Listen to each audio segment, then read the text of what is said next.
But we got to end the show here with our guessing and reacting to the week 2 lines. We did pretty good in week 1, breaking down all the lines, guessing the lines, getting very, very close.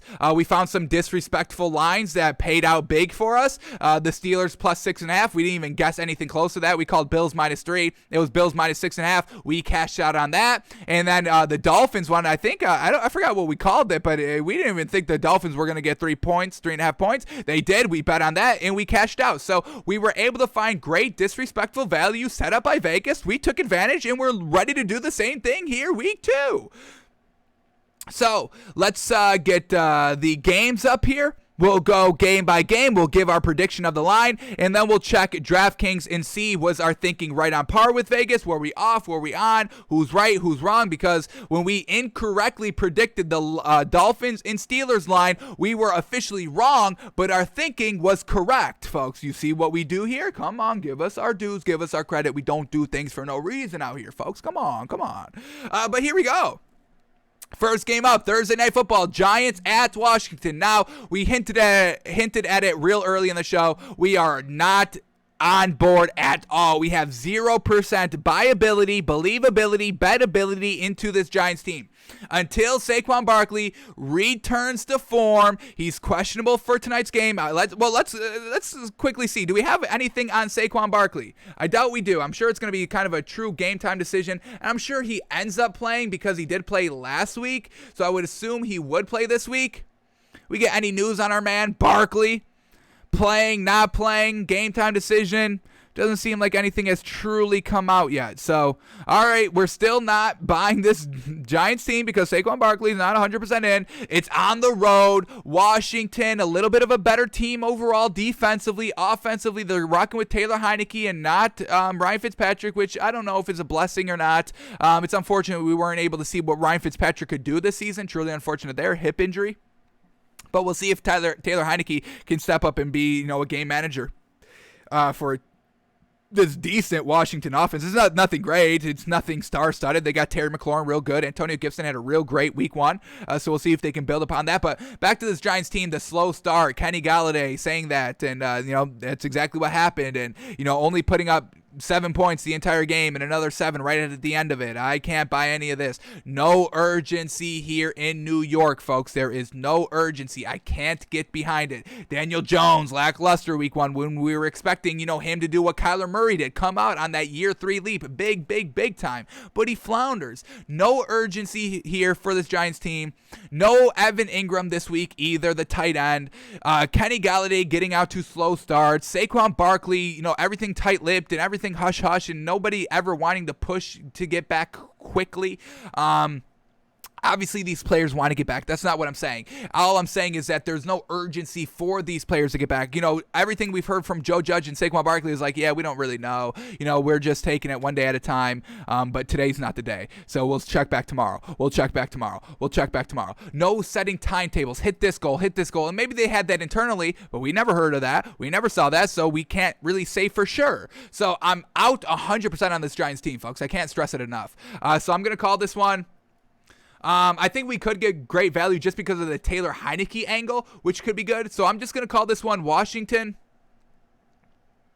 -3. I think it's really just that Washington home team, they get the -3. I think we can get good value because of Taylor Heineke being in. If it was Ryan Fitzpatrick, I think it may be Washington -4.5, 5 maybe. But because of Taylor Heineke, Vegas undervalues Washington, and we can cash out for that. So we'll officially predict this one at Washington -3. Alrighty, so now we're switching gears to Sunday's action. Here we go. Patriots at the Jets. Rookie versus rookie. Divisional opponent versus divisional opponent. Going to be a great one. So, Jets at home. First home game of the season. We'll see if they can cash in. We just watched Zach Wilson. Accuracy was a little up and down overall, but overall not bad. We'll see if his 2 receivers are back. They need those receivers back here. Now, the Patriots. Good defense. Real solid defense. Mac Jones. Real solid. Real serviceable. Coming up in big clutch situations for the most part. Running game truly hindered this Patriots team. Fumbling. Ramondre Stevenson fumbles. James White fumbles. They lose the game, unfortunately. So this is going to be a great game right here. We'll see who comes out on top. Jets defense real solid. Patriots defense real solid overall. Probably a lower scoring game with both of these rookies. We'll see what Robert Saleh does in his first time against Billy B out there. But when we're just looking at quarterback, who do we like a little bit better, Zach Wilson or Mac Jones? And I can't believe I'm saying this, but I think I like Mac Jones just a tad bit better. Jets have Corey Davis, who's the best receiver out of these two teams, but I think the Patriots have a better core overall. And like we said, let's see if we can get a quick update here on these two Jets wide receivers. Let's quickly see what we can see with these players. Here we go. Jamison Crowder. Who's the other one? All right, here we go. So we got, who we got? Where are they at? Are none of them even on the injury report anymore? I'm not seeing them on the injury report. So no wide receivers for the Jets are on the injury report. So they're going to have their full cast of wide receivers back for them. And I think that really helps the Jets overall to be competitive in this game. I don't know if the Jets win this game, but we're going to call this one Jets -1.5. I got to give credit to Mac Jones for what he did. I thought it was real good, folks. Real game manager, above game manager-esque, not trying to force anything, where the Jets were really heavily relying on Zach Wilson because you have to, where the Patriots, Bill Belichick can rely on the defense, rely on the running game until it fumbles. We'll see what running backs they go to because we know Bill Belichick has kind of a zero tolerance policy on fumbles. But we'll call this one Jets -1.5, Jets -3 for being at home, and then we'll give a 1.5 benefit to the Patriots of being a little bit better than the Jets overall. Head coaching-wise, experience, all of that, division rivals. Patriots don't kind of, lose back-to-back games either, so we'll call this one Jets -1.5. Alrighty, then we get the Broncos at the Jags, and we loved what we saw from the Broncos. Teddy Bridgewater completing those third downs, fantastic. Long third downs, fantastic.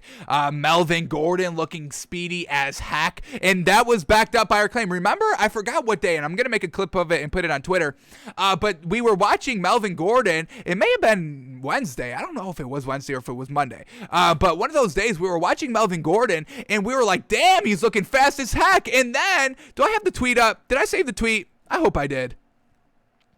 Let me see, because he was marked as the fastest rusher for week 1. Here it is, folks. The top 5 fastest ball carriers for week 1. Melvin Gordon was number 1, folks, reaching 21 miles an hour, 21.5 miles an hour. And that's what we saw. We were like, damn, we don't remember Melvin Gordon being that fast. And he's that fast, backed up right there. This was just released yesterday, folks. The top 5 fastest ball carriers for week 1. Melvin Gordon was number 1. So Melvin Gordon in the best shape of his life?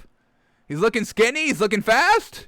Maybe this man is just getting right here, and that's going to be great because, just a little lackluster overall for being kind of a premier running back in this league and really rarely ever rushing for 1,000 yards. That's only knocking Melvin Gordon, but we loved what we saw from him in week 1. Fantastic. Teddy Bridgewater loved what we saw from him in week 1. Fantastic. The Broncos defense only really gave up 7 points the entire game. Absolutely fantastic. On the road. They are once again on the road here with Jacksonville, and we just watched Trevor Lawrence, and that accuracy was sheesh. And now we have Urban Meyer with the whole rumors if he's going to take the USC job that he instantly shot down. So I doubt he does that. And you can't, bail after one game here. But I'm just loving nothing about this Jaguars team overall, how it's ran, how it's playing, how they just threw Trevor Lawrence to the fire, having that man throw the ball like, 57 times, 58 times. It was stupid. 3 interceptions as well. Accuracy was really poor. So I'm going to call this one Broncos right on that cusp, folks. Broncos -6.5. Unfortunately, probably don't get great value here. Don't know if I want to swallow 6.5 either, but this Broncos team is so much better than the Jags, and they're showing so much promise at literally every single position, quarterback, running back, defense, coaching. Everything is looking real great, and the wide receivers are getting it done with Teddy B too. So love what the Broncos showed week 1. They keep it up week 2. We predicted at Broncos -6.5. All right, here we go. Bills at the Dolphins, and this is not a great spot for this Bills team to be in. It's unfortunate. Having to face the Steelers week 1 and then divisional Dolphins week 2 that has a real solid defense, and they're at home, and they have week 1 under their belt with the win, going into a win. I mean, sheesh. Bills, all this pressure. Josh Allen hearing the noise from the fans. It could get ugly for the Bills. But I do think Vegas is highly favorable on the Bills over the Dolphins. That's just kind of how I think Vegas is thinking, given what we just saw last week in the spreads. So, Dolphins at home, fantastic here. Division game, fantastic here. Tua looking good. This Dolphins defense looking real solid, forcing turnovers like they do. We know this. It's it's like the last 25 games for the Dolphins, they have forced at least one turnover. I mean, it's bizarre, folks. So, the Bills just kind of got shut down offensively a little bit last week by the Steelers defense, so expect that a little bit here. Expect Josh Allen to really have to be on his bullshit here to get the win. He's got to be great here. Hopefully they retune their thinking a little bit, because I don't want to see Josh Allen passing the ball, throwing the ball 51 times. I don't think that's winnable for the man. Not that he can't, it's just in his point of his career. This is not where he's at. Tua, we believe in him. He was getting it done. We're getting Will Fuller back. That's going to be huge for the Dolphins. Another deep threat wide receiver. So we have Devontae Parker. We have Will Fuller. Then we have Jalen Waddle in the intermediate game. So, I mean, the deep ball should be right back there. The Dolphins' offensive line is the biggest issue with this team overall, and we'll see if the Bills can take advantage of that. The Bills shut down Najee Harris last week. They should be able to shut down this Dolphins rushing game. But really, two evenly matched teams. They have their problems, but they also have their real great strength. These are two great teams in the AFC. I'm ready to call the Dolphins a great team, and I'm still calling the Bills a great team, even though they lost week 1. So we're going to call this one just Dolphins -3. Just because they're home field, that's all there is to it, and we'll see if Vegas disrespects the Dolphins, and we will take advantage if they do. If the Dolphins get any type of points, you hammer it, you bet it. I don't think they do. The worst is probably like Dolphins -1.5. That'd be, disrespect, and we'll take that. But we're going to call this one Dolphins -3. Alrighty, we get the 49ers and the Eagles, and this is going to be a great game. Great showing by both these teams. 49ers offensively was getting it done. Deebo Samuel was getting free. The defense at the end of the game kind of gave up a little bit, so, mentality and coaching, is it truly there? They lost Robert Saleh. They kind of lost that kind of edge factor, that, kind of juice factor, and that, helps close out games and help you close out blowouts. So, once again, maybe Robert Saleh had a huge impact on this 49ers team. The Eagles with Jalen Hurts looking real gosh dang good. Shut out the Falcons. They couldn't do anything for the entire game. They scored two field goals on the first 2 drives. Shut out for the rest of the game. Eagles defense was truly getting it done. We can truly believe in Jalen Hurts. It is unfortunate that the Eagles have to go against this 49ers team that has a good defense and do I dare say great defense? I don't know if I can say great so far. I can say good. It's great on paper. It's good overall. Giving up 33 points to the line, that's kind of unacceptable. But yeah, Eagles here at home, so we give them -3 for that, but I do think the 49ers overall are a little bit better, and I'm going to call this one. I want to buy into the hype of with the Eagles, and this is definitely going to be the week to prove that they can hang with the top dogs here, but I'm going to be a little disrespectful to the Eagles here, not intentionally and not disrespectfully. But the 49ers, I'm going to call this one 49ers -1.5. So you get Eagles -3 for home. We flip it all the way to 49ers -1.5 here. I believe in Jalen Hurts, but we'll see what happens with the real great defense, because that Falcons team, we know, and I hate to say this, but they're trash. We're 100% off on the Falcons. Falcons and Vikings, we are 100% off. I don't care what they do. They will always be off. They never change their ways. I don't care if they get better this season. It was week 1. We should give them a break. No. We gave them all the breaks last season. I'm done with the breaks for the Vikings and the Falcons. I'm done with the breaks there, folks. Y'all give them breaks. We will not give them breaks anymore. Falcons and Vikings out for us. So, the Eagles, beating the Falcons, is that impressive? 49ers, is them beating the Lions, is that impressive? No, but both quarterbacks were looking good, and I think I'm going to bet on the 49ers defense a little bit better than I am going to bet on the Eagles defense. So, 49ers -1.5 is our official prediction. All right, next game up, and this is a huge, not great game for this Colts team. Rams at Colts. Jeez Louise, Colts, real tough 2-week stretch right here, losing to the Seahawks. They're still at home, but now they have to face the Rams, and we just saw what freaking Sean McVay and Matthew Stafford could do. It was looking absolutely fantastic. And we just watched the Colts and broke that game down on Monday. Man, oh man, what the hell was going on? They weren't getting Michael Pittman Jr. involved at all. The rushing game was solid, and then, Carson Wentz was just dinking and dunking in the passing game to the running backs as well, and that resulted into really not putting up any points. They put up, 16 points? Nothing truly that great. So we can't really buy into this Colts passing offense right now, and this Rams team has a great defense. They held the They held the Bears only 14 points, multiple takeaways. Matthew Stafford was lighting it up whenever he wanted. This is in a dome here with the Colts, and that's what, the Rams and Matthew Stafford has experience with the Lions and now with the Rams and now, going on the road with the Colts. So I can't buy anything about this Colts team. T.Y. Hilton is still out. Michael Pittman Jr. was really locked up or really not getting open, unfortunately, and Carson Wentz was just going to his running backs. I can't buy this Colts team just quite yet. This is the Super Bowl preview, and I think the Rams take advantage of it. I'm going to call this one Rams -2. I'm going to call it Rams -2 prediction, and, I can't bet this Colts team this week either. All right, next game up is the Raiders and the Steelers. Raiders at Steelers here. All righty. We just saw the Raiders have a real solid showing, but Derek Carr was forcing the ball to Darren Waller, so expect the Steelers to try and clamp that man down. This Steelers team is at home. Raiders coming off of a Monday Night Football overtime win, high excitement. They won, and then they didn't because it was ruled down, and then they throw an interception, and then, Lamar Jackson fumbles, and then they get the ball back, and then they win. So, that takes a toll on this Raiders team. We'll see how well they travel. The Steelers offense was out to a little bit of a lackluster start. Now, is that because the Steelers offense is lackluster or because the Bills defense is good? I'm going to call it the Bills defense was good and that the Steelers offense should be kind of getting up to what it should be kind of at its peak this week against the Raiders. Raiders defense isn't anything that special, and we'll see what Derek Carr can do. Didn't really impress us too much. He made some nice throws when he needed to, so we'll give him credit for that. But overall in the game, just forcing the ball to Darren Waller, which I've got no problem with, but, at some point that's going to get taken away. I mean, teams will start doubling, triple teaming these guys, and then you're going to have to be making plays to your other weapons right there, and we'll see if Derek Carr can do that. But we're going to call this one Steelers probably just -3.5. I give them maybe a half a point better overall than that Raiders team, but we can still believe and buy into that Raiders offense. So, the scoreability is going to be there for both these teams. Steelers at home, 1-0. We give them the slight favorite. We'll predict it as Steelers -3.5. Alrighty, here we go. Bengals, Bears, folks. Andy Dalton's revenge game, so we should be coming out firing, right?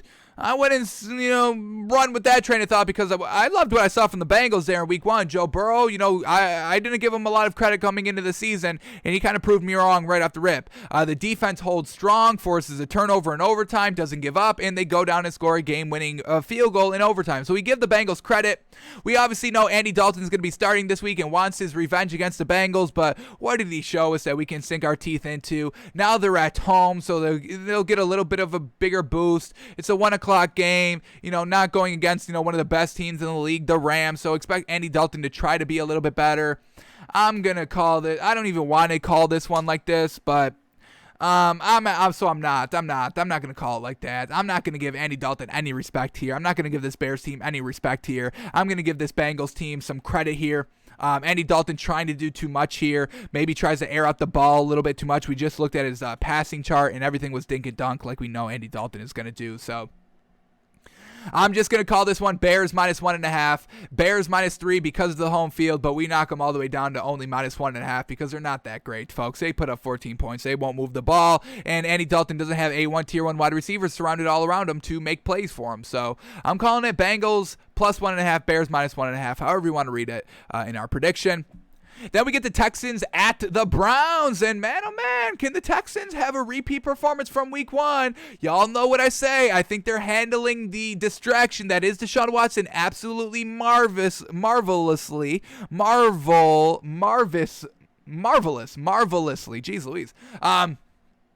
Because, nobody's really talking. The Texans and the Texans team and Deshaun Watson are two separate narratives in the media, and that's exactly how it has to be played, and that's why they had a real good showing come week 1. Now the Browns, they were getting it done. They were competitive. Unfortunately, Baker Mayfield's not clutch, like we know. So Browns at home is going to be a huge favorite in this game.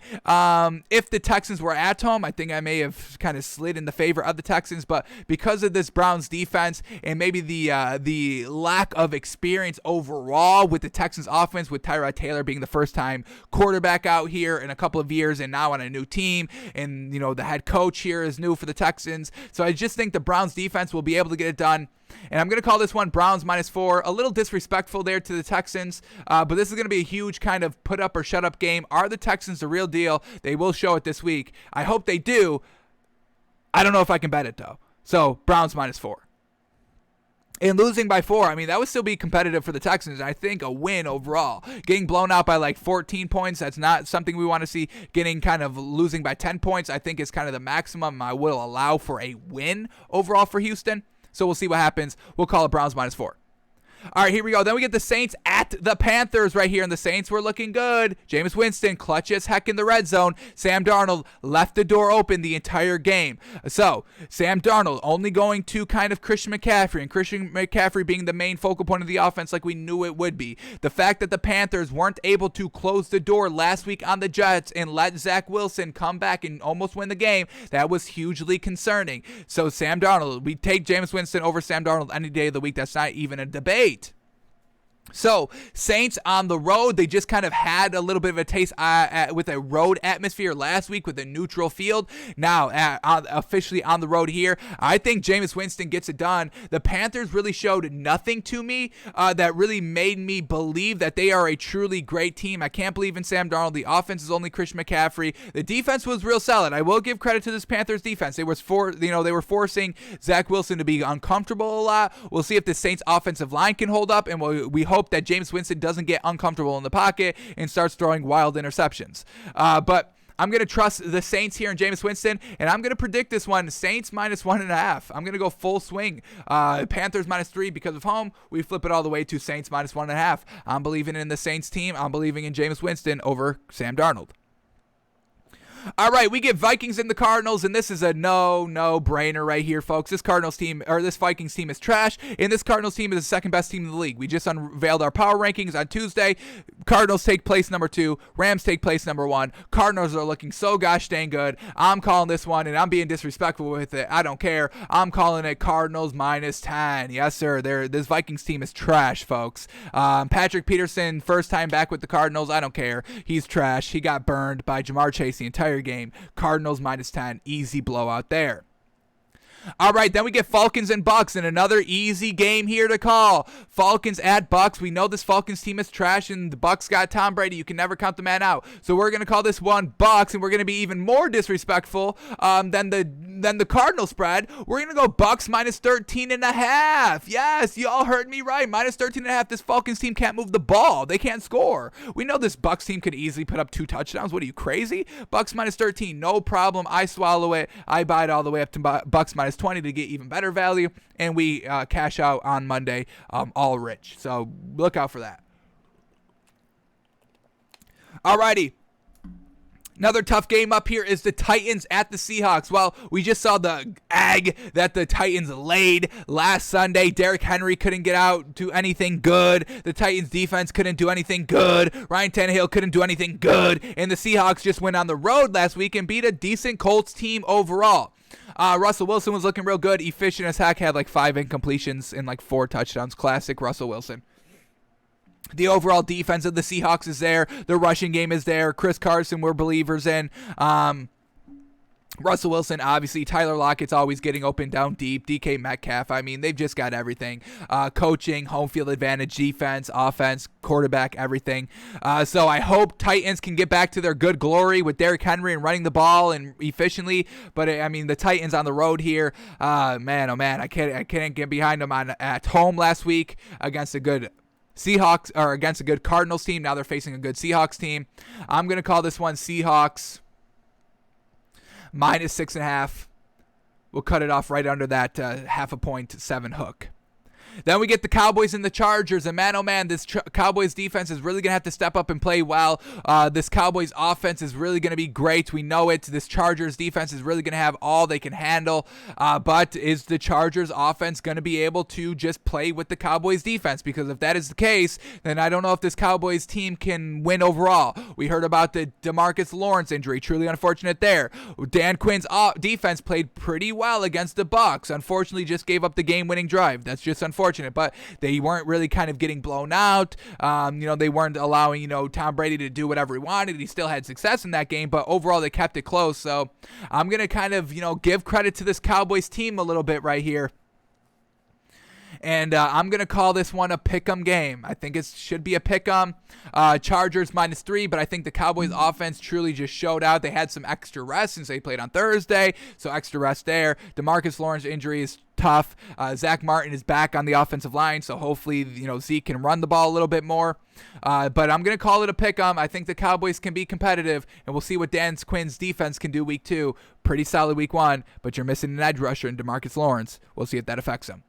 So, pick'em game. All right, last 2 games here quickly. Chiefs at Ravens. Jeez Louise, man, oh man. Now, once again, Lamar Jackson versus Patrick Mahomes. Always going to draw in a big audience. Sunday Night Football, Ravens at home. All right, now the Ravens running game should be a little bit better. Getting everybody acclimated in practice. Should know the playbook and know all that. Le'Veon Bell, I believe, is still a game-time decision. I don't know if he's good to go. Alfred Morris should be good to go. Latavius Murray was good in week 1, so expect him back out there. All right, Chiefs, they never lose games, though. They just don't lose games. You got to give credit to this Chiefs team. I want to believe in the Ravens, and I do, but overall, we need to see that rushing attack and that offense find its home and find its form and find its overall identity, and it's the Chiefs. I mean, the Ravens have more pressure coming into this game, even though they are at home, folks.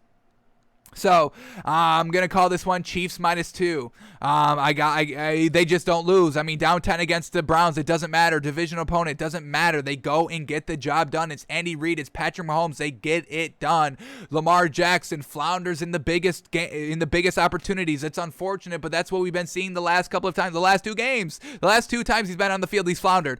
Threw the pick in the end zone against the Bills in the playoffs, and then fumbled the ball here in overtime after the defense picked off Derek Carr, and y'all are here to win. So until Lamar Jackson can be a little bit more clutch, we can't really favor him. I'm calling it Chiefs -2. And then the Monday night game, this is going to be an easy one to call. Lions at Packers. Packers at home. Aaron Rodgers just got blown out, and I'm going to call this one Packers -19.5. Lions are trash. They won't do anything. If they backdoor cover, they do it, and there's nothing we can do about that. We will still count it as a win if they backdoor cover, as long as our thinking was on par like it was last week. But Packers, they're out for blood. They're out for revenge. Lions, they're trash. They're on the road. Division game for the Packers. They blow them out -19.5.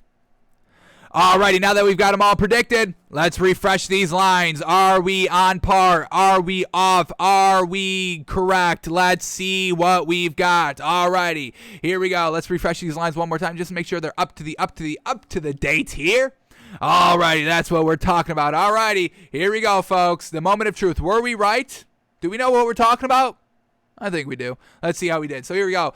Thursday game. We'll talk about this one a little bit more in depth because, it is tonight's game and we will officially pick it right here, right now. But here we go. Giants at Washington. Thursday Night Football. We predicted at Washington -3, and it is exactly Washington -3. And we are going to take Washington -3. I cannot buy this Giants team, folks. I don't know how many times I have to say this.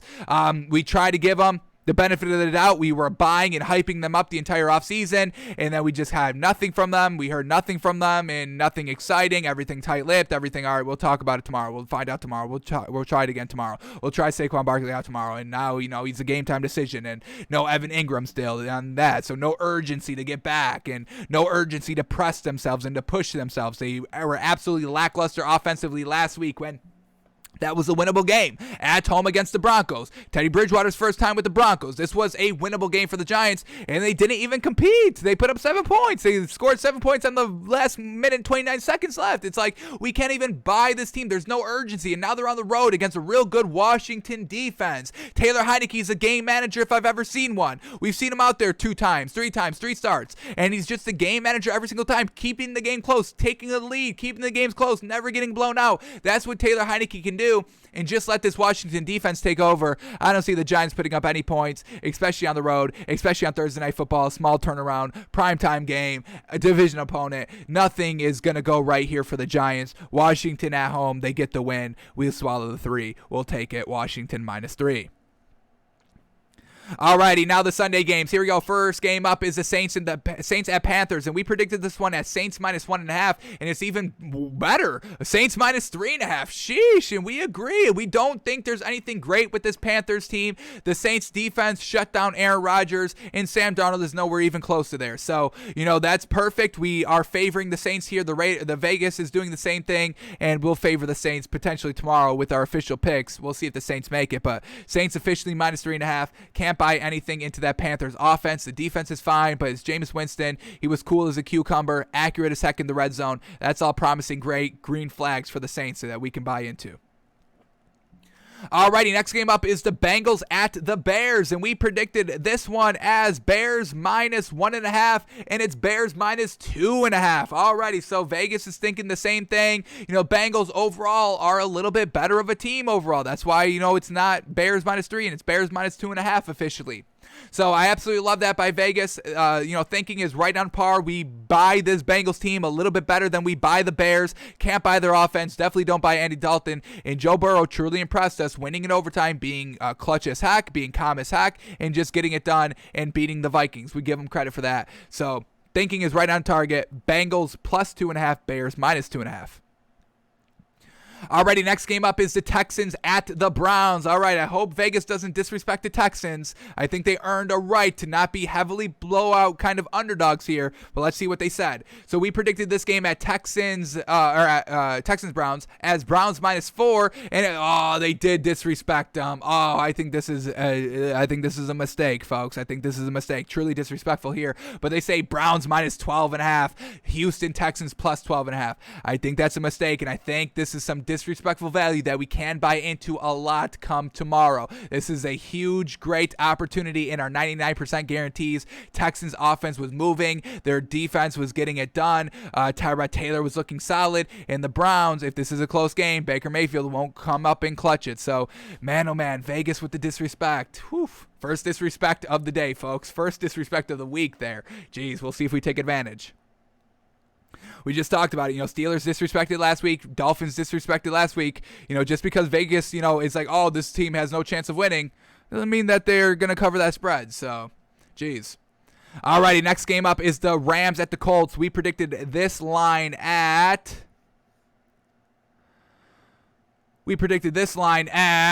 Rams minus.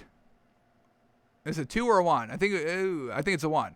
I think it's 1. Rams -1. We predicted it, and it's Rams -3.5. Sheesh. It might have been 2. But either way, our thinking was right on target. It's Matthew Stafford and Sean McVay, folks. Get used to it. League is on notice. League had their kind of, were put on notice. They were officially put on notice on primetime television. There is no reason for y'all not to understand what this duo can do. They will get it done offensively.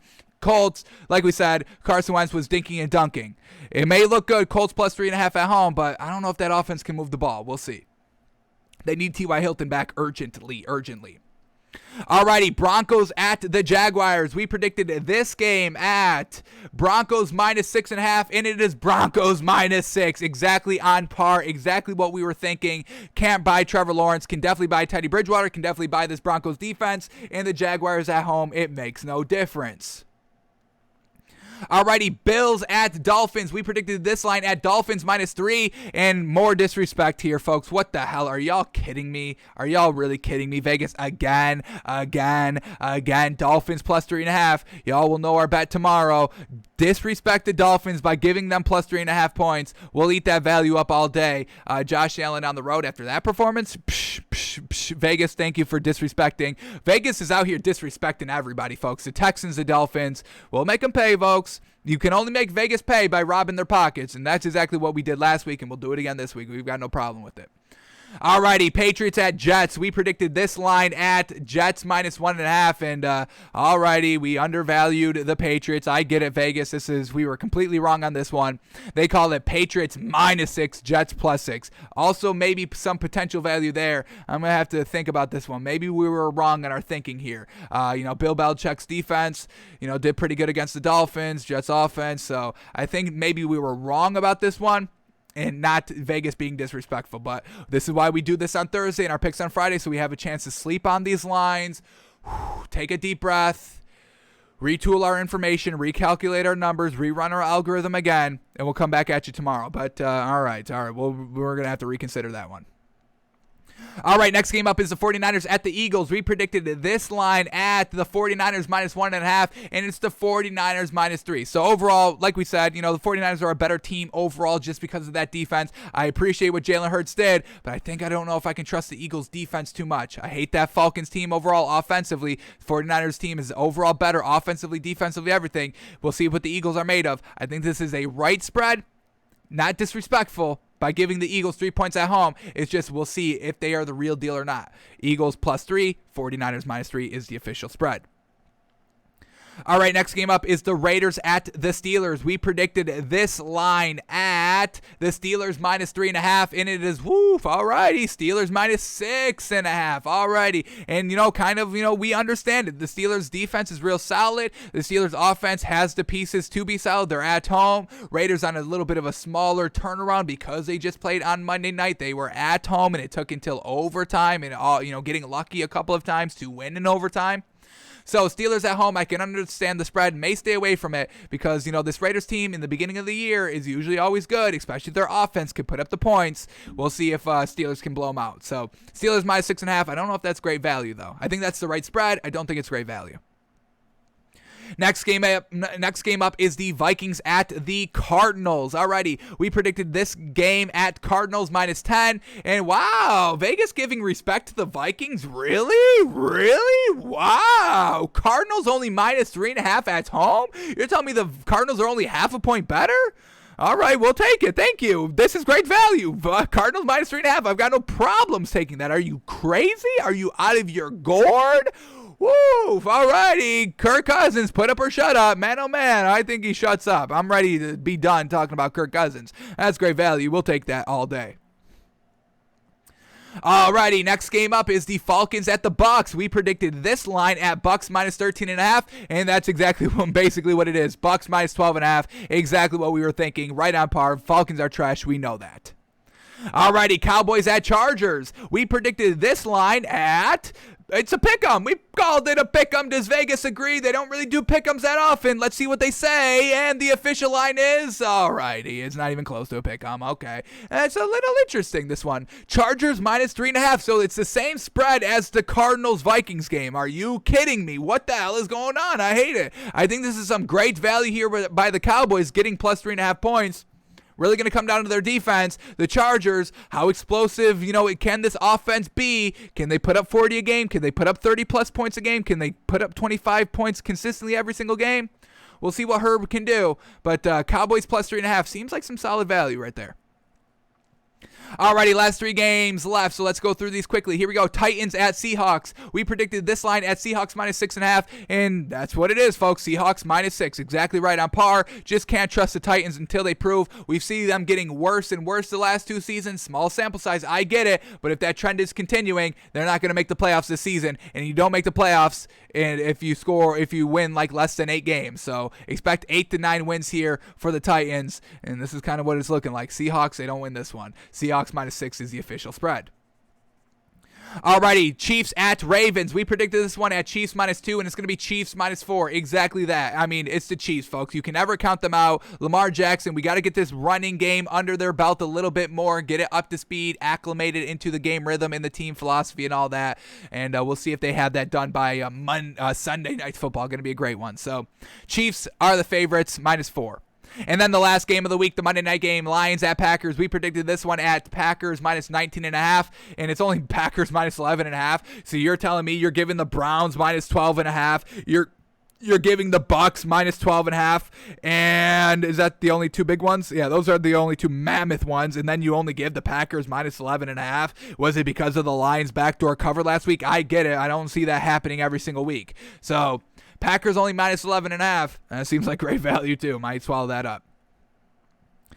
Alrighty, so that officially does it, and we did another pretty solid job right here. I think we only missed on truly one of them, that the Patriots line. We truly were way off the mark in, but every other one we were right around that target thinking and some disrespectful odds, and we will take advantage with our picks officially coming out tomorrow.